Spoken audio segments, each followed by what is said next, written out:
What is up, everybody out there in HeroClix land? This once again is Scott Porter back for video number 4 of our HeroClix unboxing series for Marvel's X-Men Rise and Fall of the Shi'ar Empire. That is right.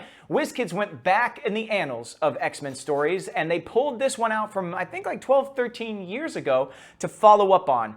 If you don't know what Rise and Fall is about, it's about the third Summers brother, Gabriel Summers, aka Vulcan, after he just destroys Professor X throughout the run of Deadly Genesis, kills a couple of X-Men and causes just general mayhem while uncovering these deep, dark secrets that Professor X had at one time ordered a secret team of X-Men to their deaths, basically, to try and save the original X-Men before going and finding the field team known as Giant Size X-Men. Those 4 characters died on Krakoa. And Professor X wiped everybody's minds after that whole thing happened, Cyclops's included, and just kind of left that out there as a secret and didn't tell anybody that that happened. Well, Vulcan was one of those 4 students. It was one of Moira's students at the time that Professor X borrowed, actually, her students from her, sent them to their death, and then never admitted it or told anybody, wiped her mind as well, or the thought was at the time. I think maybe now she knows. But anyway, that leads into Rise and Fall of the Shi'ar Empire, because as a child, Vulcan, who was the third Summers brother, and this is really, really brutal, was ripped out of his mother's womb by Emperor Deken, who used to be in charge of the Shi'ar Empire. Corsair watched it all happen, tried to attack him, and then was enslaved by Deken. And then Gabriel Summers was put into like this little tank, grown as a slave to the Imperial Guard or the Shi'ar Empire, and then eventually sent to Earth to kind of be utilized by Eric the Red, who we have pulled earlier in our video series. So you could imagine, upon finding out all of this history and the truth about what happened to his mother, how he was forced into servitude and used by the Shi'ar Empire, then eventually, finds out those secrets at the end of Deadly Genesis. His past is unlocked for him by Rachel Gray or Rachel Summers, by Marvel Girl, and he immediately takes off to go get revenge on the Shi'ar Empire. So that's where this storyline is from. There's a long list of stories you should read leading up to this one, House of M, everything that happens in Decimation after that, and then leading up to Deadly Genesis, and then into Rise and Fall. So if anybody out there is interested as to where this storyline comes from, what happens within it, those are things I would recommend you go read. And then read War of Kings, because it comes directly out of the other side of it. The Kree, the Shi'ar, the Inhumans, big battle in space, galactic scope, and it's really, really great. This set has been awesome so far. Far reaches of the universe. The effects of the X-Men have been felt in the Shi'ar. You also have the Brood in this one. Some classic enemies, Shadow King, Mr. Sinister, Sabretooth. You have the Sentinels that are in this. The generics in this set are really, really great. Sentinels, Brood, Hellfire Guards, and I'm going to count Madrox in there as well, because if you pull multiple men, you can use a lot of them as fodder as well. And then Shi'ar soldiers. We haven't seen a lot of the Imperial Guard or the Super Guard, which really is like the pinnacle of the Imperial Guard. You've got Gladiator, we haven't seen him. We did get Smasher with the Exospecs. That was really cool. We haven't seen Manta or Oracle or Starbolt or Impulse. Impulse played a huge role in the Vulcan War. Eventually, Vulcan takes over the Shi'ar Empire at the end of it all, but the Imperial Guard stands in his way, and we haven't seen Warstar, but we got a bystander token yesterday of Benny, so I hope that Cecil is on the way and we can pull that. So I'm really hoping to pull more of the Shi'ar. We've got Corvus on the outside of the box. We haven't pulled him. He's a big part of that X-Men away team of Professor X, Marvel Girl, Havoc, Polaris, the X-Men team that chases after Vulcan. So I'd love to see him show up. I'd love to see Deathbird. She plays a big role in Rise and Fall. We saw Brew, which was the Wolverine in the X-Men run of comics. So I'd love to see Kid Gladiator, maybe Warbird. So there are a lot of characters that I want to see. I want to see more Exiles. And we've only got 4 boosters to do all of this. I hope you guys have seen stuff pulled already that you really love, but I hope you're with me in the same boat going, man, I want to see more. And that happens to me with every HeroClix set, but most especially mutant sets. So all that being said, let's just dive right in. We pulled 2 super rares. We pulled a chase. I don't know if we have any more special characters like that to unbox, but fingers crossed we get a 3rd super rare at least. We will see. All right, first booster of the day. I think this is booster number 7 for the series. We get, okay, yes. I said I wanted to see more Exiles, and I got one. I got Blink. Thank you. That's awesome. Super excited about that. Also got Arclight, another Marauder here. I didn't expect to see her. We've seen Sabretooth. We've seen Mr. Sinister, so Fall of Mutants storyline really coming into play here a little bit as well. I don't know if we'll see any Morlocks. Callisto is a part of the current day Marauders though, so we could see her. We also pulled some duplicates. I think that we've already seen the Warpath in the main set. I think that we've already seen Sebastian Shaw. We've got Skinless Man here from Uncanny X-Force fame, who I didn't really love as a villain, but there he is. So I think we just got a couple of new figures here. Let me double check. Set number 4 for Warpath. Yeah, we saw that Warpath already. We saw the Sebastian Shaw and the Skinless Man. So we will take a look at Arclight, who I did not expect to see here. Does that mean we're going to see more Marauders that are a part of the current day House of X Powers of 10 books? Scalp Hunter is one of them that I've seen in the pages of the new stuff, the Hickman run, the, I guess, Dawn of X, is that what we're calling it? That's what we call it, right? So let's just take a look at Arclight first. Here we go, Arclight, boom. Arclight has Femizons, Hellions, Marauders, Assassin, and Soldier. Set number 21 comes in at 50 points.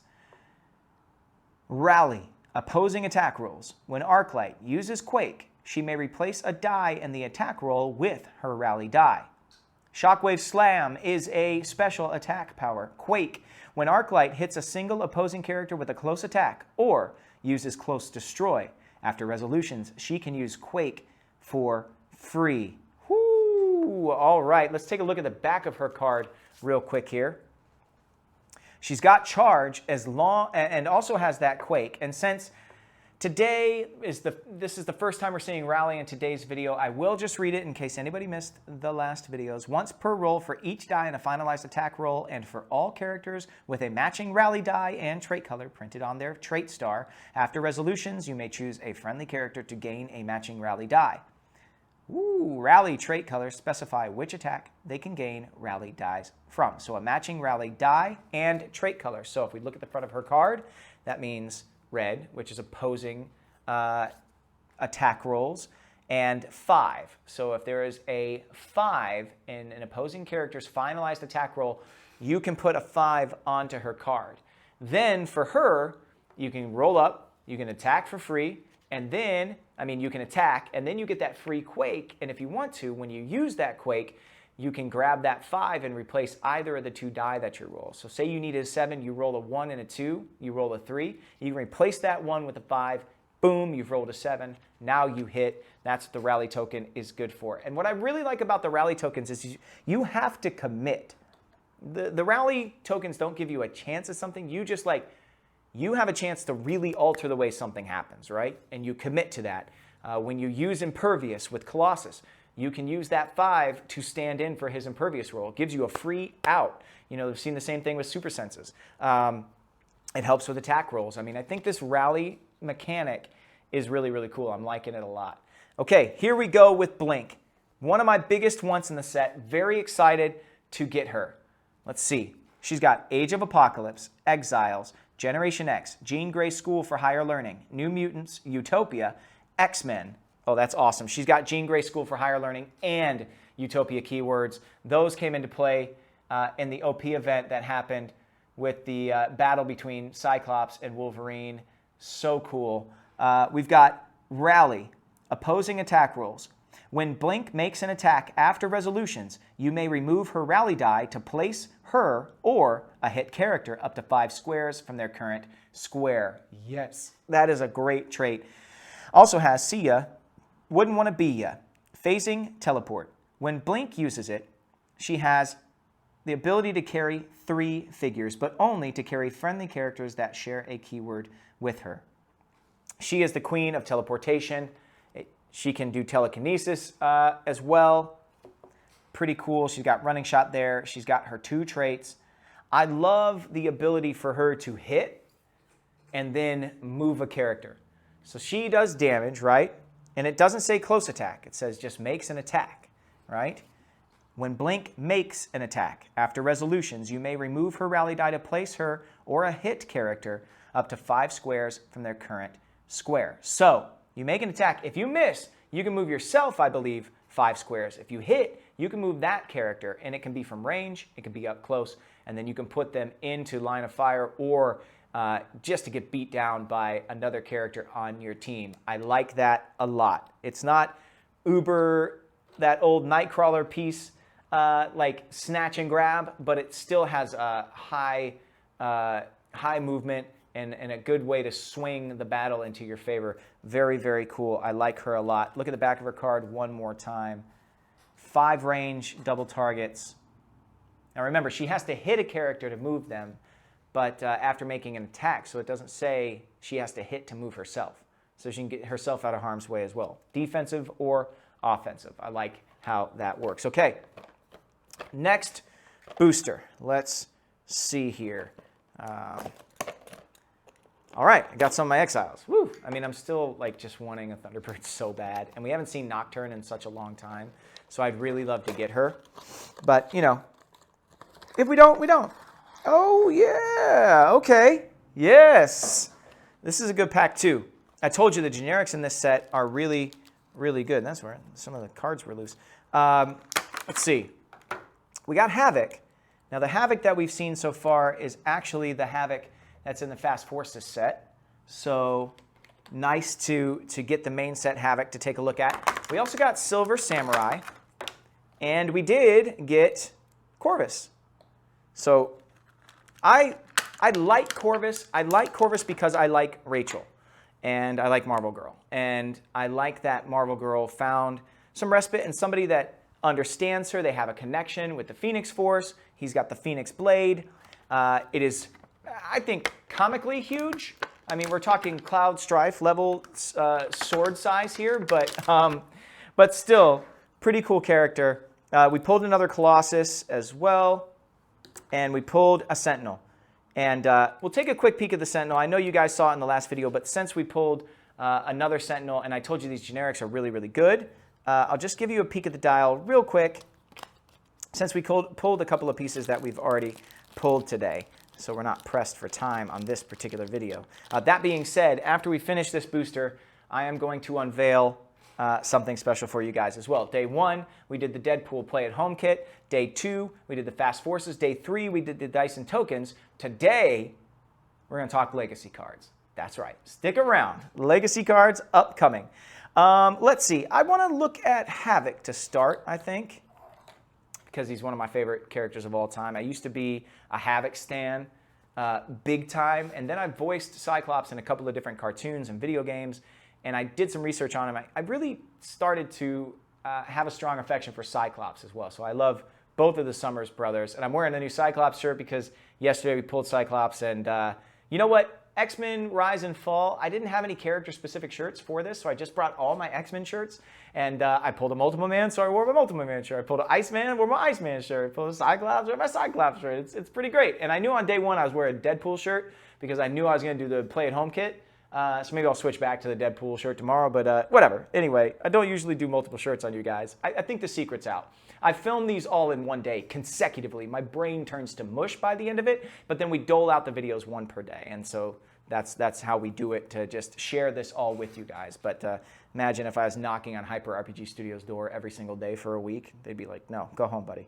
Anyway, okay, Havoc, here we go. Starjammers, X-Factor, and X-Men.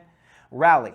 Opposing attack rolls. When Havoc uses Energy Explosion, you may replace a die in the attack roll with this rally die. Okay, that's the only trait he has. We'll take a look at his dial real quick. Now, remember, we got him in the last set. We got a Havoc. We've got some like duplicate figures starting to come out. You know, House of X, Powers of 10. We just got a Havoc, but he's very integral to the story. And what I do want to point out is in House of X, he had Pulse Wave.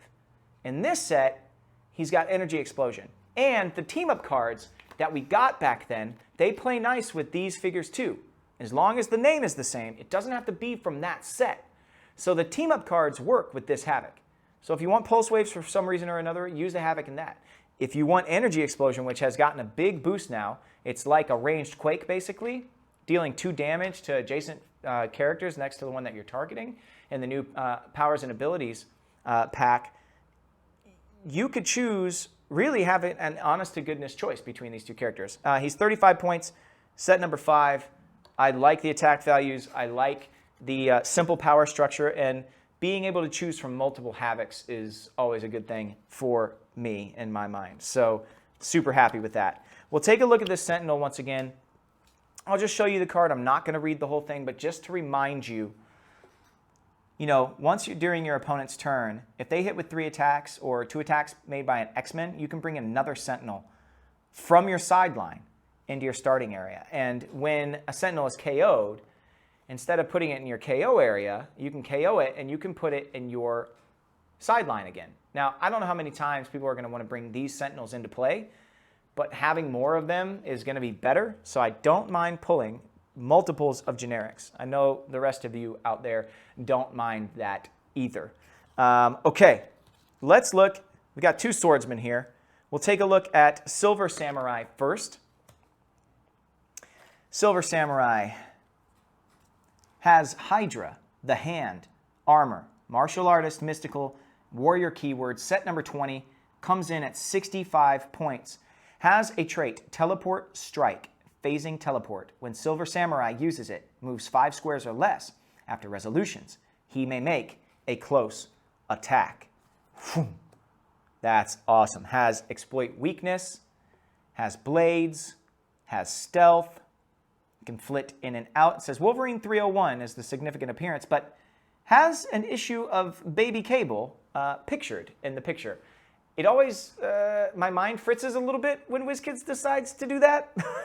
I don't know why they didn't put the image for Wolverine 301 up there, but that issue is Cable, young Cable, Baby Cable, which we've talked about before. But what I do like about Silver Samurai being in this set is the Hand, Hydra. They've got keywords that play nice outside of this set too. So I'm sure Silver Samurai will end up on some different theme teams out there in the world that aren't necessarily mutant based, which is really cool. I didn't play what's in Scott Porter's Cup yet. What is in Scott Porter's Cup today? It is ugly soda water, and the flavor is cherry cola. I'm not a huge fan of sparkling water or seltzers that are like fruit flavored. I don't know. It's like hint of watermelon. But the cola ones I've actually found I really, really like. And Ugly has like a regular Coke one, a Dr. Ugly, which is like tastes like Dr. Pepper, just super good. And this cherry cola one, they have an orange soda one, which tastes like Sunkist. It like takes me back to feeling like I was a kid. And I've been really trying to kick Coke or sodas. You know, where I'm from, we just call everything a Coke. Hey, can you give me a Coke? Yeah, what kind? Root beer. I don't know. It doesn't make any sense. Who else out there does that, though? Come on. Do you call it soda? Do you call it cola, Coke, Pops? Pop? A lot of people call it pap. Can I get a pap? Anyway, that is what is in Scott Porter's Cup. And it's like a small company. It's all, you know, you order it online and they deliver it to your house. It's kind of sort of expensive. But the way I look at it is, I'm trying to keep soda out of the house. So if I ever have a Coke or like a cherry Coke or whatever, I'm usually paying like $3 for it at a gas station. So I don't mind paying like $1 a can to drink, you know, sparkling water or whatever if it means I'm going to be healthier. But that's just me. Okay. Anyway, moving on. That is what is in Scott Porter's Cup today. We got Corvus Rookshire. Let's look at this. He's got that avian, that bird-like feature. See, the thing about the Shi'ar is there's a lot of races that they have in their empire, right? and they all kind of work together. But the Shi'ar themselves, they're this avian race, bird-like looking people. He's got Phoenix Force, Shi'ar, Starjammers, X-Men, Cosmic, and Warrior. He comes in at 50 points. So a very, oh, he's a super rare. Ah, I didn't see that. He's our third super rare. I missed that one. There we go. Blade of the Phoenix is a special attack power. Blades, Claws, Fangs. When Corvus Rookshire uses it, apply the following effect based on the d6 results. On a result of 1 to 3, the attack deals penetrating damage. On a roll of 4 to 6, once per turn after resolutions, Corvus Rookshire may make a close attack. Boom. Okay, last of the Rookshire, Unmatched Fury, fraction of cosmic power. That's because of that's that Phoenix Blade that he's got there. He's got charge, he's got that special power. And yeah, he becomes a part of kind of these X-Men, these new Starjammers, which, speaking of the Starjammers, we haven't, after this storyline, something horrible befalls Corsair in this storyline, and Hepzibah goes a little bit nuts, I think. But afterwards, I think the Starjammers, I think Alex and Lorna stay in space. I think they go out there and try to undo a bunch of the damage that Gabriel did, and they become this new kind of Starjammers team. Corvus sticks around. It's really the beginning of a new, I love this field team. I love this version of the X-Men. There's some unknowns in the fact that we don't know really what Darwin does. There's some familiarity. There's some people looking to find their place in the universe, like Rachel, and then Corvus comes into play. I really, really enjoyed that team makeup and going forward. But I thought we'd get some classic Starjammers. However, we got the Starjammers in House of X Powers of 10. So it makes sense that we haven't seen them pop up here. But they are, when I think about galactic mutant kind of stuff, they are at the forefront of that. Okay, here we go. The time has come. I went into the man cave, which is basically like a storage unit for a bunch of stuff all over the house right now. We're remodeling and configuring some things the house over, so not all of my clicks are accessible. Luckily, because I'm such a mutant fan, a lot of them are at the front, the mutant stuff. So I was able to get a lot of the figures that you'll need for the legacy figures going forward for this set. So I'm going to give you a sneak peek of some figures. Go online, to different places where people may trade or sell secondary market figures, because you won't be able to get a lot of these now. But these are 7, and I say 7 because these 6 figures plus this guy here are getting legacy cards. The only one that I could not find was an Apocalypse that they are redoing, and that guy is a beast. You notice my brick didn't come with a card on top of it. My brick, they sent the legacy card separate, so they didn't put the legacy card on top of mine, so I didn't get duplicates. They sent me a full set, and I'll tell you right now who they're going to be. You've got Destiny from back in Explosion, right? Got Wolverine from the Wolverine, the X-Men set. You've got Cyclops. It's a super rare. You've got Magneto. And I'll tell you what all of their set names are in a second. You've got a Deadpool from Mutant Mayhem. You've got a Storm coming into play. And then, of course, hello. He's just too big. He can't even fit in a frame. You've got this colossal Sentinel, or this just giant-sized Sentinel here. So those are the figures that you should be looking for. Like I said, I didn't get one in here, so I don't want to spoil all of the dials. I think I'll do 2 of them. I wanted to do Destiny because it's our oldest piece, I believe. And, I can't read it, really. You won't be able to read it if I show you the card here anyway, right? Because of that foil element. So I'm going to read it to you, and then I'll show you the dial. I'm not here to fight. And the reason I want to show Destiny is because she's going to come to play in a huge way in Hickman's run. Destiny, the Books of Destiny was a great storyline once upon a time. Mystique wants to bring Destiny back from the dead. The Quiet Council is hemming and hawing. They're saying they will. Magneto and Professor X keep on saying they will.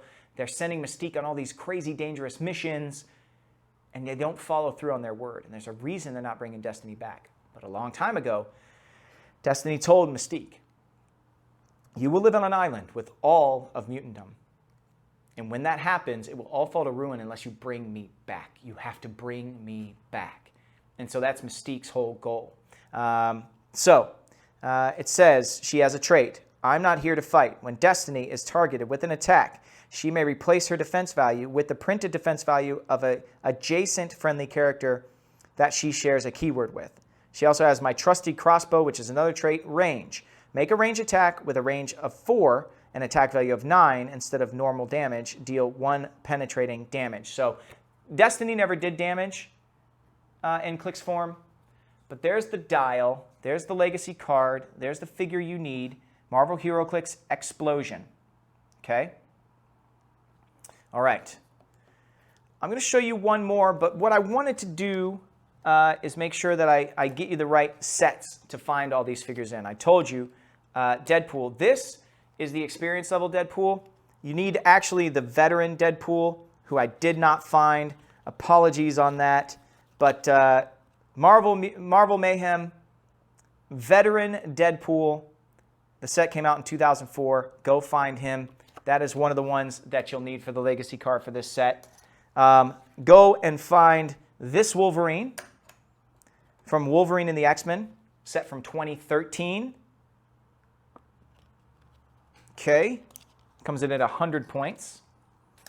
Go and find this Cyclops, super rare, from Marvel HeroClix X-Men Xavier's School. That set came out in 2018. A lot of you might already have him, but know that he is getting legacy carded. Okay, go find this Storm from Uncanny X-Men. That set came out in 2016. And there are 2 Storms in that set. This is, I believe, set number 3. So it's the common Storm that you'll want to grab, okay, out of there. It's the one that starts with stealth, not the other one. And then go and find this big old Sentinel out of X-Men, the animated X-Men, the animated series, Dark Phoenix Saga. That one is one that you're going to want. And I'll tell you why. I'll tell you what they do. Sentinel Squad deployment, okay? It's a trait. Each additional Sentinel, okay? Now, it's actually the set that it says the Sentinel is from. It says each additional Sentinel from this set of Rise and Fall.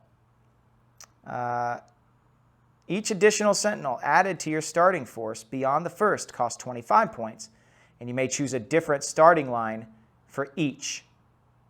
Okay, so basically, you can bring this guy in as well. Capture protocol initiated, plasticity, but affects all opposing characters within 3 squares on line of fire. A special attack power, all power to scanners, incapacitate 2 targets, and improved targeting. Kind of tough to read, like I said, but it seems like they play nice with the current Sentinel as well, which is pretty cool. So you can bring these other Sentinels in. You can choose a different dial, just to make sure that I said that correctly.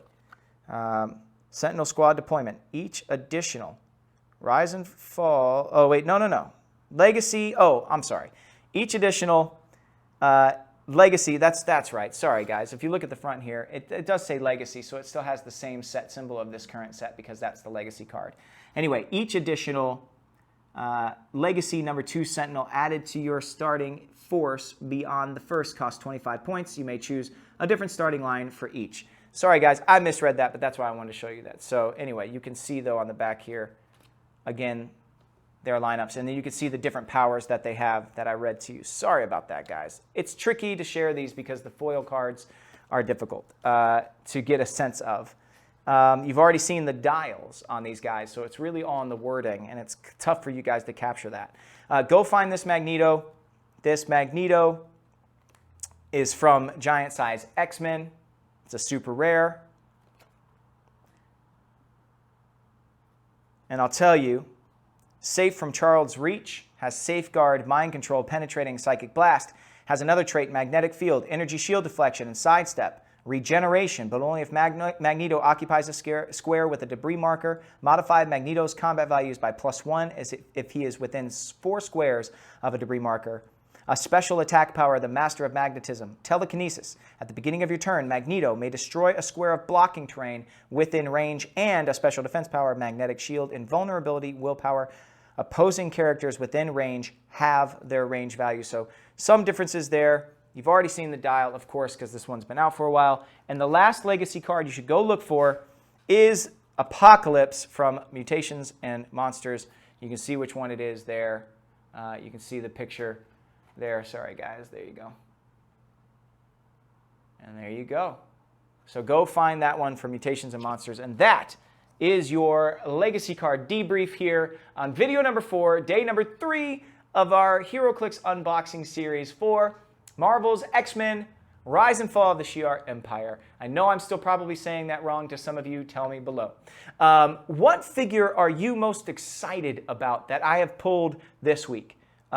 Which one can you not wait to play, and why? Tell me in the comments down below. I'm there every single time. I want to mix it up with you guys in the comments. I want to talk about this set and the hype that I have for it, and there is a lot of hype within me for this set. I am super, super stoked. We pulled a chase and 3 super rares. I don't know what tomorrow holds.